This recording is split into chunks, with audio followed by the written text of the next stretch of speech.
Oh, what's up? I'm Markell. Welcome to my channel. I'm chilling here in Santorini, that's in Greece, and I'm out here on my villa balcony. I'm just enjoying another beautiful day. My Porsche's downstairs in the garage, and I would show you it, but it's hard to get in the garage because of all of my books. I would show you my books, but most of them, most of them are they're in the library still. I haven't actually gotten the books. Nah, I'm just playing. Let's get into it. But don't you hate those kind of videos? Yo, what's up? Just chilling here. And today I wanted to talk about one interview tip that I wish I had a long, long time ago. And that tip is state your hard skills explicitly and your soft skills implicitly. I think that so many times when I'm interviewing candidates or even when I interview, I find myself trying to portray this image of who I am, and a lot of times it's forced. So think about it like this. Your hard skills are the things like I obtained a degree in electrical engineering from Purdue and I've worked doing this for X years. That's just fact. I'm not selling you anything. I'm not trying to bribe you or convince you anything. I'm just saying that's me. And then soft skills are things like I'm passionate about electric cars, or I love learning and I love collaborations. Those are just lies.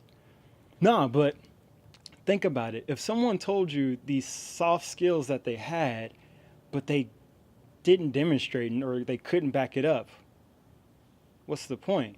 So what I try to do and what I try to see in people is how do they express their soft skills? One concept that I love to try to use is Inception. And if you haven't seen the movie, spoiler.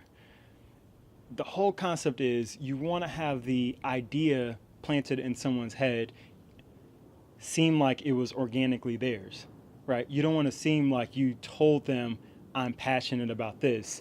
You want to be able to convey that in what you do and how you talk and how you just present yourself and from your stories and everything. And then they draw that conclusion for themselves, right? So imagine if someone just came up to you and was like, I love electric cars. I'm super passionate about it. And then you're like, oh, cool.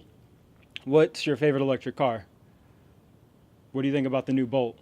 Have you seen what Faraday Future's doing? Lucid Motors? Nah, because you're really not about it. One thing that I find super interesting for young professionals and really college students is that the early interviews are very behavioral or experience-based questions. Name a time when you did this. Name a time where you had to overcome some adversity and what did you do about it? And the first thing I remember in college to deal with those situations was the STAR method. Situation, task, action, result. And so I would always try to tell my stories in that format. So the situation it was a group project freshman year where we had to create a GUI. That was also the task. The actions were we developed the GUI. And then the result was the GUI worked. Right? That's a very bland way of going through that STAR process. But that's what a lot of people do. They find this rule or set of rules that help guide them through the interview, but they forget what they're supposed to try to convey. But really, the STAR method is like a template, right? It would be so much more effective if you think, what are the themes, what are the takeaway points that I want this interviewer to see from this conversation or from this experience? For example, if you led the project, you don't want to say explicitly, I led the project and we did this. It may come off that way naturally, and it may be okay to say that explicitly, but try to imply it. I coordinated all of the meetings. I divided all the tasks into subtasks. I organized this. That will help draw the recruiter or the interviewer to see, oh, this person must have led it.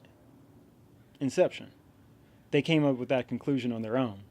Next time you're being interviewed, make sure you think about what you're trying to convey.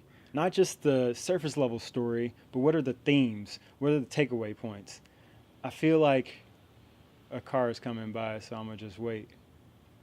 If you were able to convey not just the surface level story, but the themes that underlie it to the recruiter or to the interviewer, they'll be able to get so much more out of that experience. And then not only will they be able to match you with an opportunity that fits you, nah, that's it.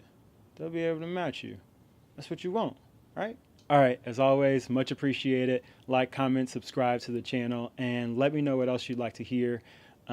This was actually a request from a student, Nadim, who is interviewing, and I just really wanted to impart this knowledge for him. So when you go into your interview, just keep this in mind. Make sure you're aware of not only what they're asking, but how you convey your message. You want to show explicitly these are your achievements, but you want to imply just your soft skills and other things all around that.